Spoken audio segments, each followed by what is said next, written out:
बड़े घर की बहू और घमंडी सास। सुमित्रा बहुत ही घमंडी और लालची किस्म की औरत थी। उसे हमेशा पैसों की ही धुन लगी रहती थी। सुमित्रा के दो बेटे थे, राहुल और पुनीत। राहुल एक सॉफ्टवेयर इंजीनियर था और पुनीत एक सरकारी मुलाजिम।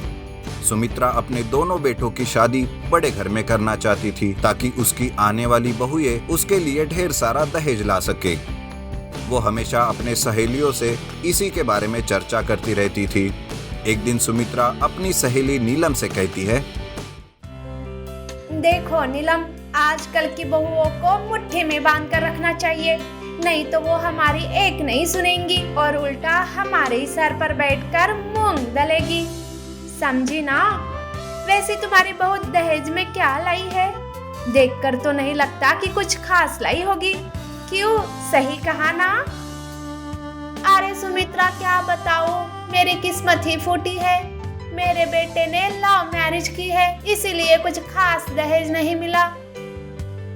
ये सुनते ही सुमित्रा के कलेजे पर पत्थर पड़ जाता है। वो एक पल के लिए सोच में पड़ जाती है। हे भगवान, अगर मेरे बेटे भी लव मैरिज करके आ गए तो लक्ष्मी देवी मेरे घर आते आते वापस चली जाएगी। हे भगवान, नहीं नहीं, ऐसा नहीं हो सकता। अगर मैं थोड़ी देर यहाँ बैठी रही तो मेरा दिमाग खराब हो जाएगा। ये सोचकर वो वापस अपने घर आ जाती है कि तभी पीछे से राहुल भी आता है। राहुल निम्मी नाम की एक अनाथ लड़की से शादी करके आता है। यह देख सुमित्रा के पैरों तले जमीन खिसक जाती है। सुमित्रा राहुल और निम्मी को भला बुरा कहने लगती है। अरे मैं लुट गई, बर्बाद हो गई।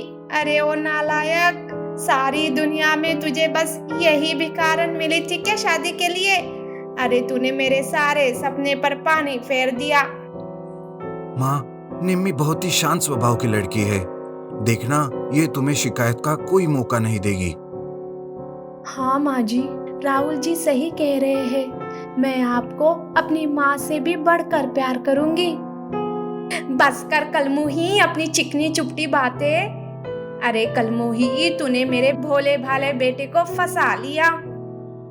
सुमित्रा बोल ही रही थी, राहुल निम्मी को लेकर घर में चला जाता है।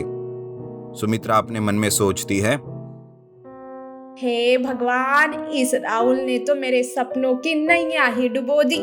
पुनीत भी कहीं मेरी नैया डुबो ना दे। पुनीत के लिए मुझे जल्दी से रिश्ता ढूंढना होगा। पुनीत के लिए तो मैं किसी बड़े घर की बहू को ही लाऊंगी। सुमित्रा पुनीत के लिए एक बड़े घर की लड़की को देखती है। सीमा एक बहुत ही बड़े बिजनेसमैन की इकलौती बेटी थी। सीमा और पुनीत की शादी हो जाती है। सीमा को तो आराम की जिंदगी जीने की आदत थी। वो हमेशा पार्टी और शॉपिंग के बहाने घर से बाहर रहा करती थी।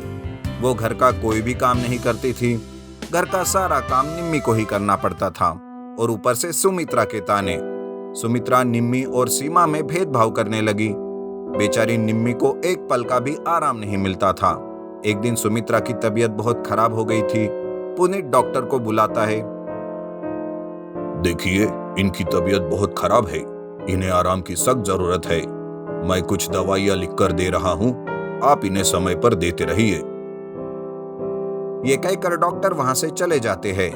वहीं खड़ी सीमा पुनीत से कहती है, ओके पुनीत, चलो चलते हैं, पार्टी के लिए देरी हो रही है। अरे सीमा, पार्टी में जाना जरूरी है क्या? माँ की तबीयत ठीक नहीं है। तुम आज घर पर ही रहकर इनकी देखभाल करो। ओह कम ऑन पुनीत, मैं कोई नर्स नहीं हूँ जो इनकी देखभाल करूँ। तुम तो ऐसे कह रहे हो जैसे तुम्हारी माँ को लकवा मार गया है। छोड़ो ये सारी बातें, चलो पार्टी के लिए देर हो रही है। सीमा की ये बात सुनकर सुमित्रा कहती है, अरे ओ नालायक, कुछ कहता क्यों नहीं अपनी पत्नी से? देख वो क्या कह रही है। देखो सीमा। लेकिन पुनीत कुछ कहने ही वाला था कि सीमा उसे आंखें बताती है। पुनीत बिना कुछ कहे उसके पीछे चला जाता है। अरे इसने तो मेरे बेटे को अपना लड्डू बना लिया। अगले दिन निम्मी मंदिर गई हुई थी। सीमा टीवी देख रही थी। सुमित्रा पानी के लिए आवाज देती है। सीमा सुमित्रा की आवाज को सुनकर भी अनसुनी कर देती है और टीवी देखती ही रहती है। सुमित्रा चिल्ला चिल्ला कर थक जाती है और फिर धीरे से खुद ही बिस्तर से उठकर पानी पीने आती है। लेकिन जैसे ही वो देखती है कि सीमा टीवी देख रही थी, वो जाकर टीवी बंद कर देती है। यह देख सीमा को बहुत गुस्सा आता है। अरे अरे आपने टीवी क्यों बंद कर दी? अरे मैं कब से पानी के लिए चिल्ला रही थी, तुम्हें सुनाई नहीं देता क्या? अरे सासू माँ, नॉर्मल से तो आपकी आवाज पूरे मोहल्ले में गूंजती है, तो फिर मैं क्यों नहीं सुनूंगी?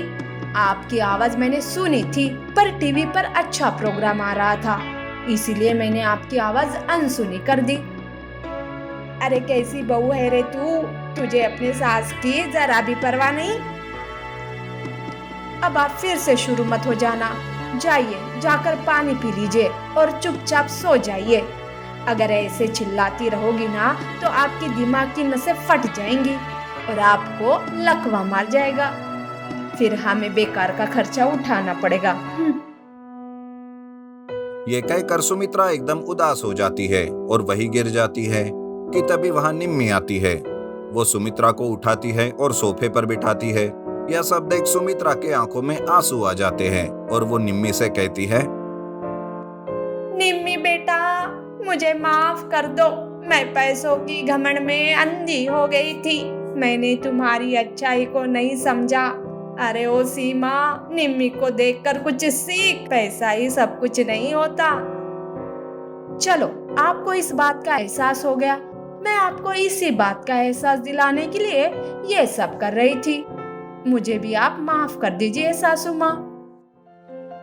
उस दिन से सुमित्रा अपनी दोनों बहुओं को अपनी बेटियों की तरह देखती थी। तीनों मिलकर घर का सारा काम करने लगते हैं और खुशी खुशी जीवन गुजारते हैं।